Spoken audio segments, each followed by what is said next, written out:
Good morning વિદ્યાર્થી મિત્રો. હવે જો આપણે છેલ્લી થિયરી એ સાપેક્ષ છે, બરોબર. હવે એ થિયરી ચાલુ કરતા પહેલા તમે થોડુંક બીજું ધ્યાન રાખી લઈએ, આપણે વિકલન, બરોબર. તો વિકલન જે છે આપણે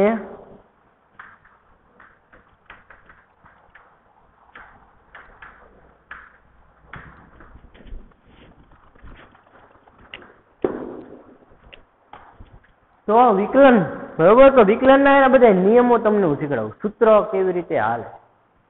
તો વિકલન તમારે શીખવું પડશે, બરોબર. આવડવું જ જોઈએ તો જ ફિઝિક્સમાં કામની વસ્તુ છે. પછી હું તમને અમુક ઘણા બધા સૂત્ર બીજા શીખડાવીશ, પણ પેલા વિકલનની આખી વાત કરી. તો આજનો આપણો લેક્ચર આખો વિકલન જ શીખવાનો, પછી સંકલન આવશે, બરોબર. પેલા વિકલન શીખી પછી સંકલન શીખ. તો પેલા વિકલનમાં જો વિકલન એટલે શું તમને એ કહી દઉં. વિકલન એટલે કોઈ પણ તમને કાંઈ વેલ્યુ આપેલી હોય, સમજો. એટલે આખા વિકલનનો અર્થ સમજો. આ ધારો કે તમને પદાર્થ આપેલો હોય, આ પદાર્થના ઝીણા ઝીણા ઝીણા ઝીણા ઝીણા કટકા કરવા. શું કરવા? નાના નાના આપણે કટકા કરવા હોય ને, કોઈ પદાર્થનું ઝીણું ઝીણું પાર્ટેશન કરવું હોય ને, પાર્ટીશન, એટલે વિકલન વપરાય. એટલે આપણે આના ભાગલા પાડવાના. શું પાડવાનું? આના ભાગલા પાડવાના. આને કહેવાય વિકલન, સિમ્પલ ભાષા. વિકલન એટલે છૂટું પાડવું, એક રીતે. અને સંકલન, સંકલન એટલે ભેગું કરવું. સમજાણું? તો આપણે શીખવાનું છે વિકલન. પેલા જો વિકલન, વિકલનના નિયમો બધાએ મિનિમમ 5-5 વાર તો સૂત્ર લખવા. સમજાય એમાં તો જ આવડશે. તો પેલું એક વિકલન જે છે એનું આપણે નિયમ લખીએ. વિકલન કોને કહેવાય એ તમને કહી દઉં, દર્શાવાય કેવી રીતે. જો આવું આપ્યું હોય ને, d by dt, d by dt, t એટલે ધારો કે સમય, ટી એટલે શું? એ સમય. તો આને કહેવાય સમય પ્રત્યે વિકલન કર્યું. કેની પ્રત્યે? સમય પ્રત્યે વિકલન થાય. ડી બાય ડીટી, આનો મતલબ થયો વિકલનની નિશાની એ ડી બાય ડીટી. આ થયું સમય પ્રત્યે વિકલન. સમજ પડી આખી વાત? ધારો કે આમ હોય ડી બાય ડીવી, તો વી એટલે વેગ. આનો મતલબ એવો થયો કે વી પ્રત્યે વિકલન. સમજાણું? આનો મતલબ એવો થયો વી પ્રત્યે વિકલન. આ ધ્યાન રાખજો, ડી બાય ડીટી, આનો મતલબ શું થયો? સમય પ્રત્યે વિકલન. સમય પ્રત્યે વિકલન કહેવાય. આ વિકલનની નિશાની એ ડી બાય ડીટી. આટલું સ્ક્રીનશોટ પાડી લો પેલા, પછી હું પૂછી નાખું. તો વિકલનના નિયમો આપણે જોઈએ. તો વિકલનનો પહેલો નિયમ જે છે, સમજો આખી વસ્તુ. બંને ત્યાં સુધી હેલું કરવાની ટ્રાય કરીશ તમારા માટે. કે અચળ પદ હોય, અચળ પદનું વિકલન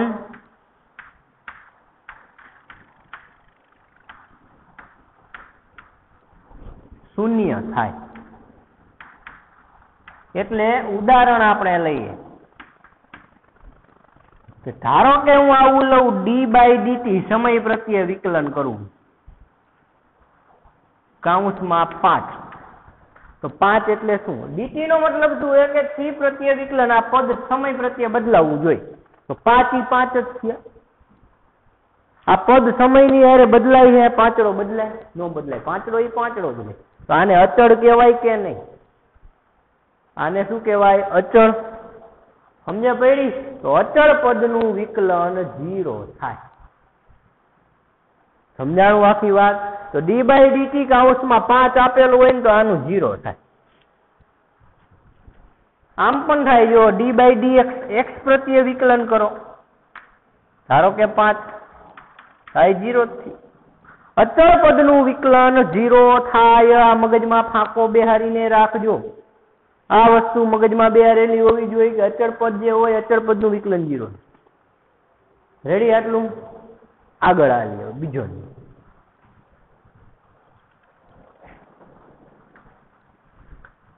જો ઘાતાંક વાળા પદ આપેલા હોય, કેવું પદ? ઘાત વાળું પદ હોય,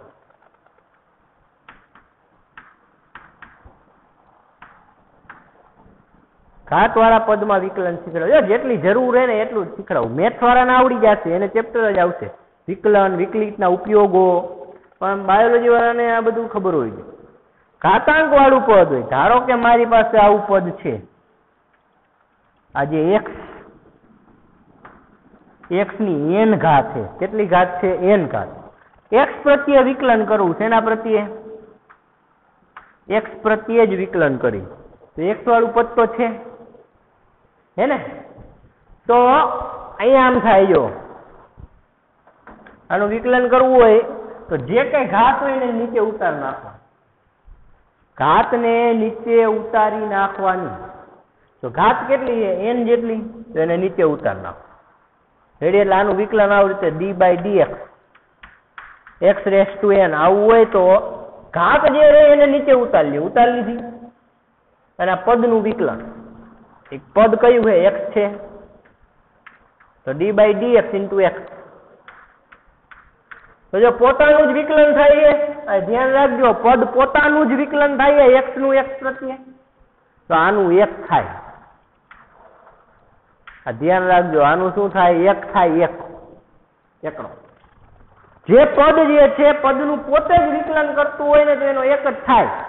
રેડી?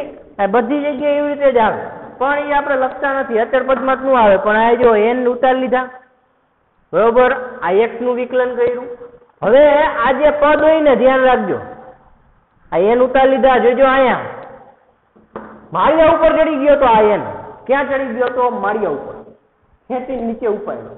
નીચે ઉતારો તો શું થાય? કે એનો પગ ભાંગી જાય.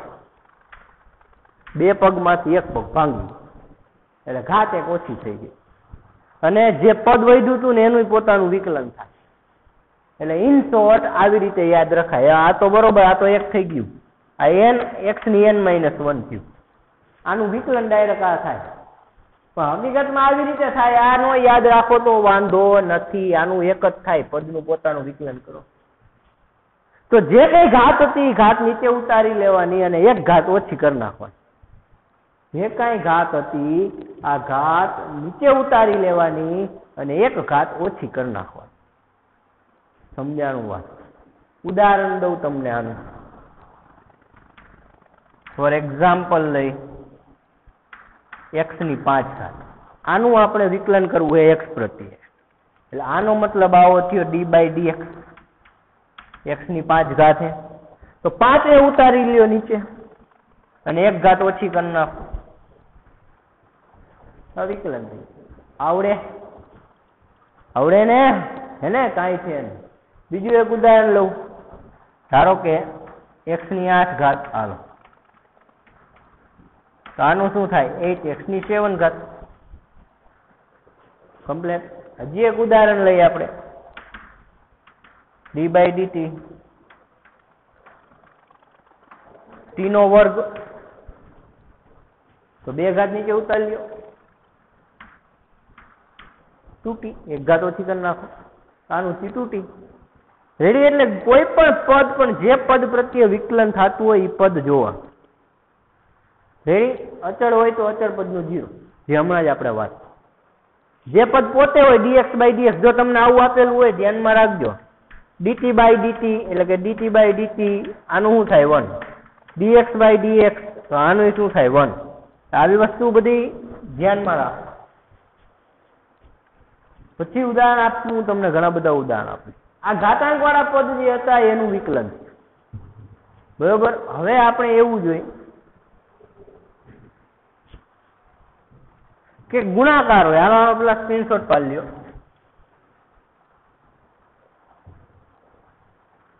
આપણે બહુ જેની જરૂર છે એ જ આપણે લઈશું, બાકીનું કઈ લેવું નથી તમને.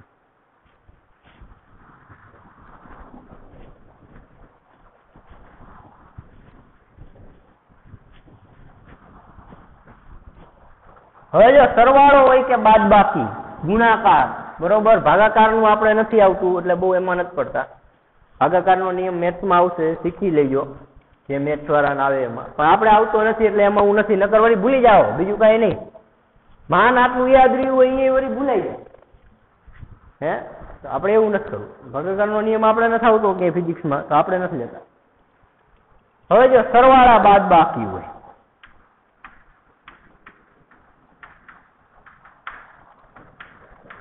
સરવાળા બાદ બાકીમાં તમને વિકલન શીખડાવ. કાંઈ નથી, આપણે કેમ ઓલા બે નિયમ શીખડાવ્યા ને એ નિયમ ઉપર જ હવે હાલવાનું. જો તમને મેં એક આવું પદ આપ્યું, હાલો વિચારો કે d/dx 2x નો ઘન વત્તા 4x. મેં તમને આવું પદ આપ્યું, સિમ્પલ વસ્તુ થઈ. તો આ બેયનો સરવાળો અહીંયા વચમાં વિકલન કરવાનું હોય તો કાંઈ નહીં કરવાનું, બેયને વિકલન રહ્યું ને આપી દેવાનું. આપણે કેમ ગુણાકાર કરી એ જ પ્રમાણે આ બેયને વિકલન આપી દો તમે. તો આ બેયને હું વિકલન આપી દઉં. જો d/dx આ 2x નો ઘન, હાલ એની આગળ મેં વિકલન મૂકી દીધું કે નહીં, વત્તા d/dx આ 4x ના 4x મુકાઈ ગયા. હવે જો સેપરેટ વિકલન કરતા જ આવડે. ઘાતાંક વાળું પદ છે, આગળ બગડો છે, નો ડાઉટ. અચળ હોય ને અચળ પદ એને વિકલન ની બહાર લઈ લેવાનું. જો આની હારે બગડો અચળ હે ને, તો બગડાવો અચળ હે એટલે એને બહાર લઈ લેવાનું. આ ધ્યાન રાખજો ભાઈ, એનું જીરો ન કરી નાખતા. વિકલન ની હારે હે જો આ પદ છે અને સાથે બગડો છે તો એને બહાર લઈ લેવાનો. અચળ પદને વિકલન ની બહાર લઈ લેવાનો. આમાં આવી રીતે. પણ ખાલી એકલો બગડો આપેલો હોય તો જીરો જ થાય વિકલનમાં. તો અચળ પદ જે છે આ બગડો બગડાને હું બહાર લઈ લઉં. અહીંયા આવું થયું કે નહીં, d/dx આ x નો ઘન વત્તા ચોગડો અચળ એ ચોગડાને બહાર લઈ લ્યો તો અહીંયા થયું dx/dx. સિમ્પલ. તો આ બગડો એમ ના એમ. આનું શું થયું? તો x ઘન ઘાતાંક વાળું પદ આવી ગયું કે નહીં? તો આનું શું થયું? 3x નો વર્ગ, એક ઘાત ઓછી કરી નાખો, વત્તા d/dx. આ તો 1 થઈ ગયા, એ ચોગડો વૈધો ખાલી, અહીંયા થઈ ગયો એકડો. રેડી? તો 3 દુ ને 6, અહીંયાથી 6x નો વર્ગ વત્તા 4. આ વિકલન થયું. આનું વિકલન થયું. સિમ્પલ વાત. રેડી? આ સરવાળા વચમાં બાદબાકી નિશાની આપી હોય તો મૂંઝાવાનું ને બાદબાકી મૂકી દેવાનું. સમજાણું આખી વાત? રેડી? તો આ થયું આપણું વિકલન. સરવાળા હોય કે બાદબાકી હોય, બેમાં વિકલન થયું છે કરવાનું. નિશાની બાદબાકી હોય તો બાદબાકીની મૂકવાની, સરવાળાની હોય તો સરવાળાની મૂકવાની. બાકી કઈ મૂંઝાવાની જરૂર નથી. પણ નિયમ જે છે એને ધ્યાનમાં લઈને હાલો, આવડી જશે. જેમ જેમ દાખલા ગણશો એમ આવડી જશે. બરોબર? હવે આગળ આલી ગુણાકાર આપેલો.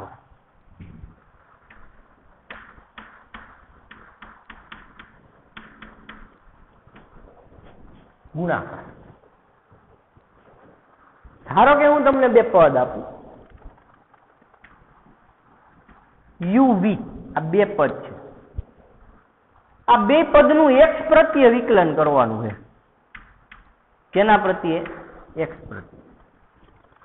ગુણાકારમાં તો નિયમ શું છે કે પેલું પદ એમને એમ રાખો, u જો હે એને એમને એમ રાખો. બીજા પદનું વિકલન કરો.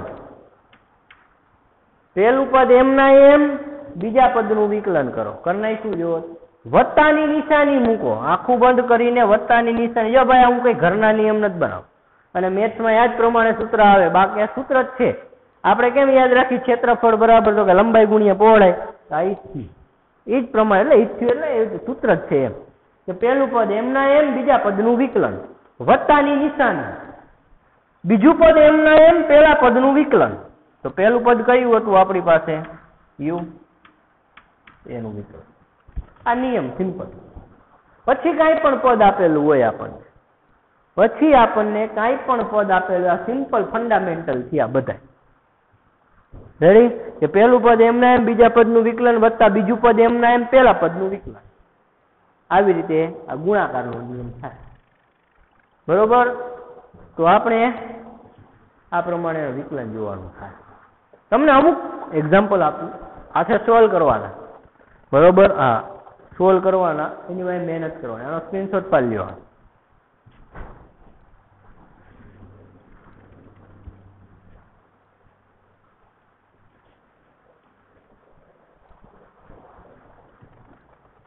મને કોઈ એને વિકલન જે રહ્યું ને, જે એક્ઝામ્પલ આપું ને, એ કોઈ મને ફોન ઉપર ન પૂછવું. કારણ કે હું ફોન ઉપર સમજાવીશ તો તમને ખબર નહીં પડે. એટલે તમતા ન આવડે તો મને રૂબરૂ પૂછી લેવો. શું રૂબરૂ મને ગમે ત્યારે પૂછી લેવાનું તમતારે. સ્કૂલ ચાલુ થાય સાહેબ આ જરીક શીખડાવો તો.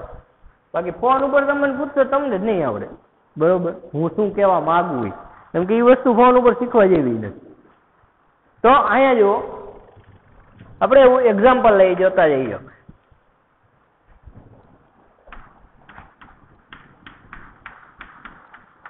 આપતો જવું હો,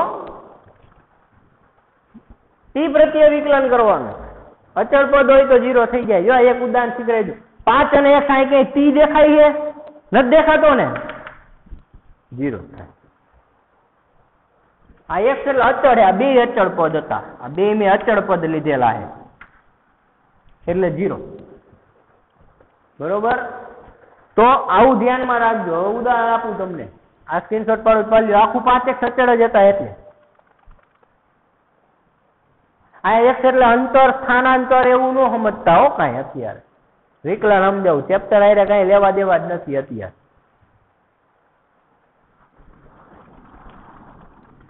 વિકલન આવડી જાય એટલે બધું આવડી જશે, દાખલા નાના બધું. હવે જો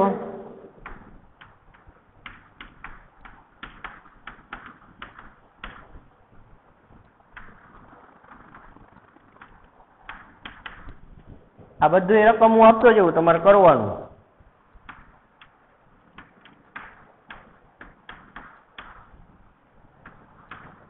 હોમવર્ક છે આ બધું. હોમવર્ક નું આવડે એ મને ગમે ત્યારે પૂછી લેવા. તમારા ભાઈ બેન તમારાથી મોટા હોય, સાયન્સ કર્યું હોય અને વિકલન આવડતું હોય તો એની મદદ લઈ આવો.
જો ઘાતાંક વાળું પદ હોય ને તો એનું વિકલન પેલા કરવાનું.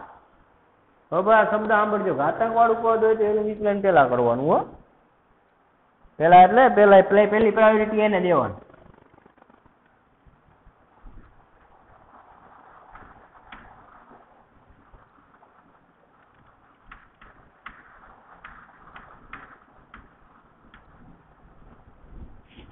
આખાનો વર્ગ, આનું વિકલન.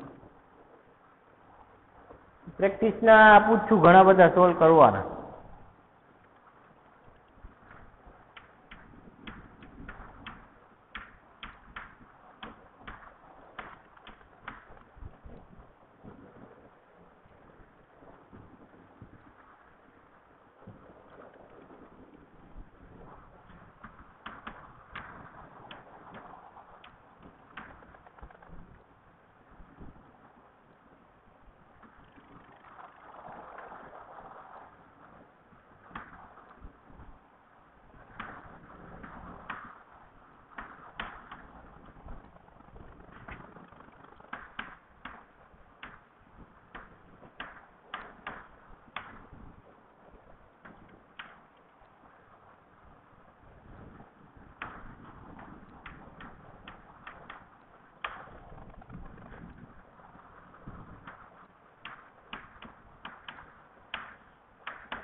રેડી?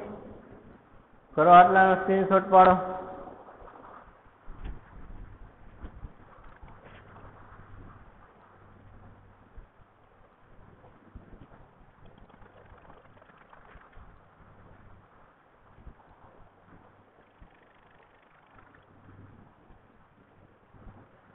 થઈ ગયો બરોબર? આટલું ખબર પડી જાય એટલે વાંધો નહીં, ફિઝિક્સમાં વિકલન આવશે તમને. બરોબર? હવે મેં ઓલું કીધું તું, હજી નો યાદ હોય તો એ કહી દઉં. હવે ચેપ્ટર ઉપર આવો. મેં તમને એવું કીધેલું હતું કે